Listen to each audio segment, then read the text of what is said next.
Hi friends, today we're reading the book 6 Dots, a story of young Louis Braille, written by Jen Bryant. On the day I was born, Papa announced me to the village. "Here is my son, Louis." The neighbors came, clucking their tongues, whispering, "Too small, he won't survive." Oh, but I did survive. I was a curious child, and my eyes studied everything. Mama's gentle face, lace draping my cradle, the smooth shape of a bread loaf on the table. I grew strong and healthy. When I rode to the baker's on my brother's broad shoulders, or fed the chickens with my sisters, the villagers waved and smiled. "So handsome," they cried. "And clever too," my sisters said. At 3, I knew everyone in Couvray by name. I counted the eggs in my sister's basket and the sparrows in the trees. I repeated stories I heard, word for word.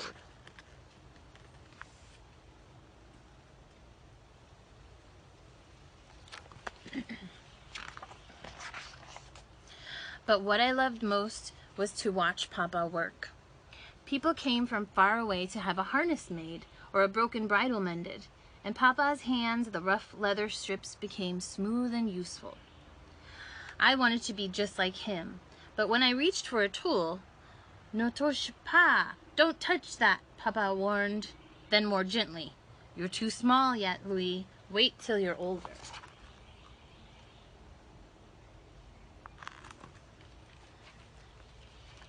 Too small. Those words. I wanted to be bigger, stronger, older. Perhaps if I showed Papa what I could do. The leather was smooth. The awl was sharp. I knew just how to... Papa! Papa! Papa! Uh-oh. My life changed that day. A healer bandaged my eye. Again, I heard, "Ne touche pas, don't touch." But the bandage itched so much. My hands, like the sparrows in the trees, were small and quick. I couldn't keep them away. I didn't mean to make things worse, but I did. The infection spread to my other eye until I could see nothing at all. No trees or sparrows, no faces, no lace or loaves of bread. By the time I turned 5, I was completely blind. The villagers whispered, "Poor Louis Braille, such a clever boy. What will happen to him now?" My world was dark and dangerous. I stumbled about the house, banging into the chairs, the walls, the door. My body ached. "Where is the sun?" I cried.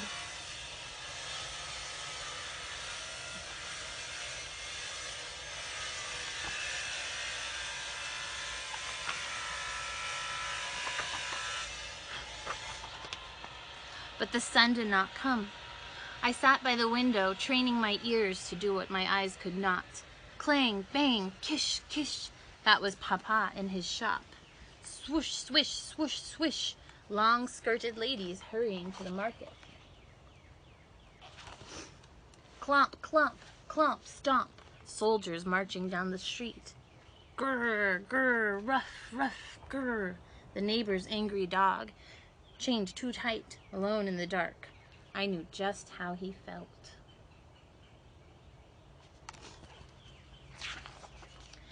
My family did what they could. Papa made a wooden cane. Each day I walked a little farther. Tap, tap, tap, tap, tap, tap, counting the steps between the house and the garden, the vineyard and the chicken coop, the baker's and the miller's, and back to Papa's shop. My brother taught me to whistle. Vree, vree, vree. And when the sound echoed back, it warned me of things in my path. My sisters made a straw alphabet. Papa made letters with leather strips or by pounding round-topped nails into boards. With Maman, I played dominoes, counting the dots with my fingertips.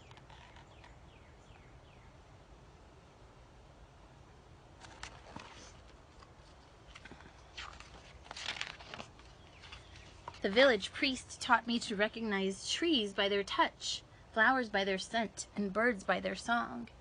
I listened closely as he read to me from the Bible and from books of poetry. "Do you have books for blind children?" I asked. "No, Louis," the priest replied. "I'm sorry." When I was older, I went to school with the other village children. All day, as they wrote down words and numbers or read out loud from printed pages, I sat in the front row, listening and memorizing. "Do you have books for blind children?" I asked again. "No, Louis," the teacher replied. "I'm sorry." But I didn't want people to feel sorry for me. I just wanted to read and to write on my own, like everyone else.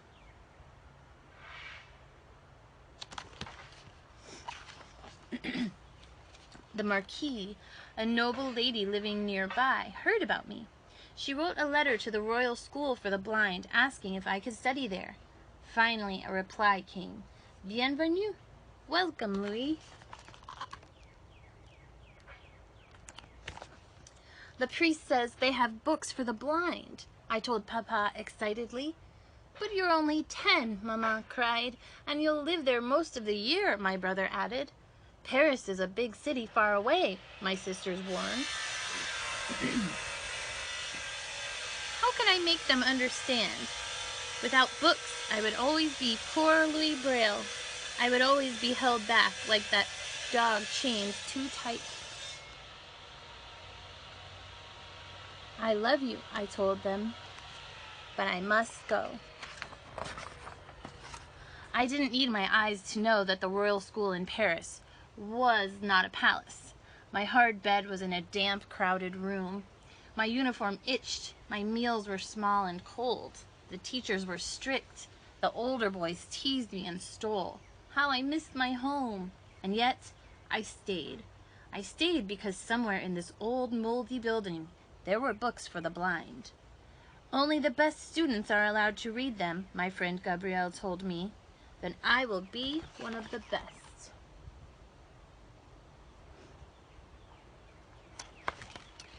Learning at the blind school was almost like learning in Couvray.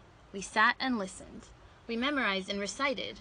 We also had music lessons and made slippers in the workshop.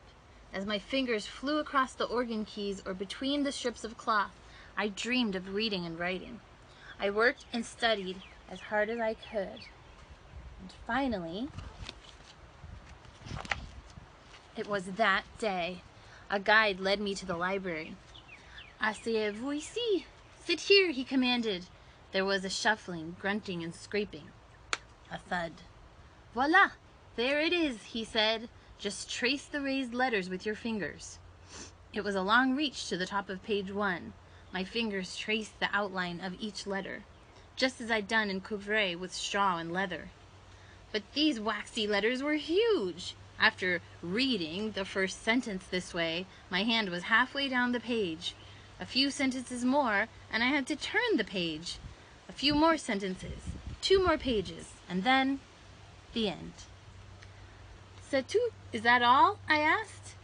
"There are more," the guide replied, "but they're just like this one. Words as large as my hand. Sentences that took up half a page." I sighed. Even if I read 100 books like this, how much could I learn?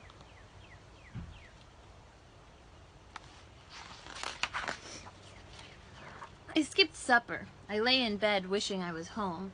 When I finally fell asleep, I dreamed that the neighbor's angry dog broke free. He ran to me, licking my face, until I laughed and laughed. "Louis, Louis, lève-toi, get up." Gabrielle shook me awake. It was morning. "The headmaster wants us. Let's go. Allons."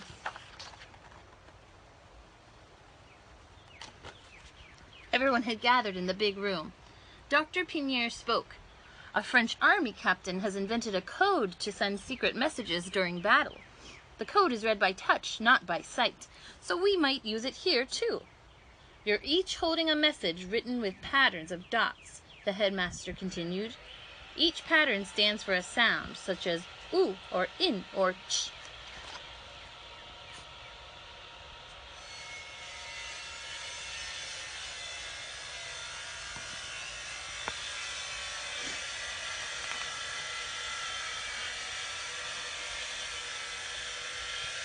We listened as he explained. It wasn't easy. There was a lot to remember.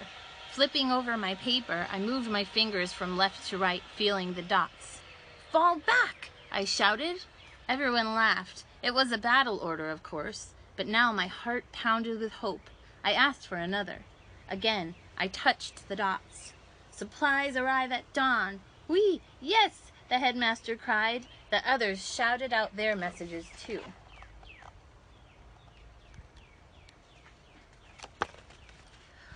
"How are these messages written?" I asked. The headmaster handed me a slate, a wooden frame with a metal piece in the middle. "Slide your paper underneath," he explained. "Now take this stylus, but be careful." The sharp tool was like the awl in Papa's shop. I shivered. "Use it to punch the code into the paper," he said. I made a few of the complicated dot patterns, then flipped the paper to read them by touch.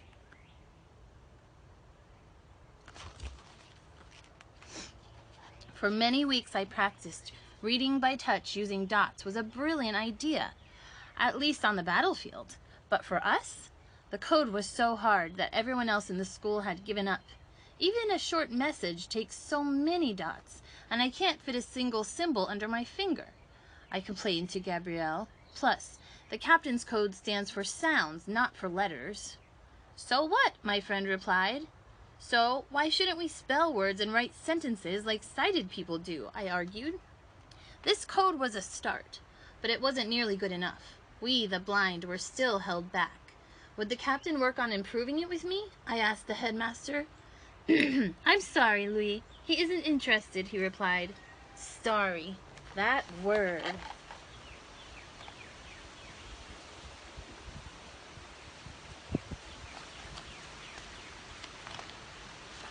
Long ago, I had watched Papa take rough leather strips and make them useful. Now I knew what I had to do. Late at night, while the others slept, I bent over my slate and punched the pages.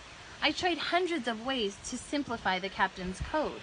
I worked until my back was stiff and my fingers ached. Often I fell asleep a few minutes before morning. A year passed, and then another, and then another. That winter, I turned 15. I was often sick, but I wouldn't rest.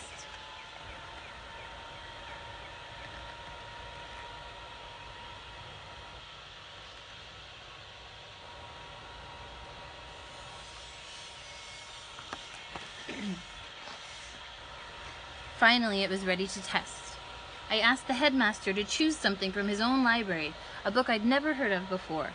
"Please read it out loud," I said. Dr. Pinier began. After a few minutes, I interrupted. "You can go much faster, sir." As he read, I copied down the words, spelling each one correctly.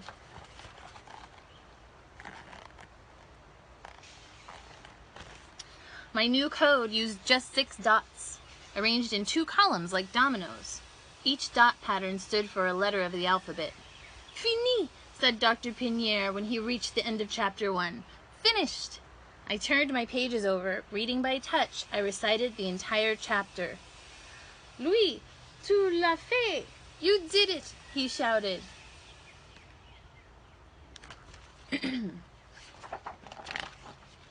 Word spread quickly. The other students rushed to try it. "C'est facile! So easy! Et si vite! And so fast! We can read words and write letters like everyone else."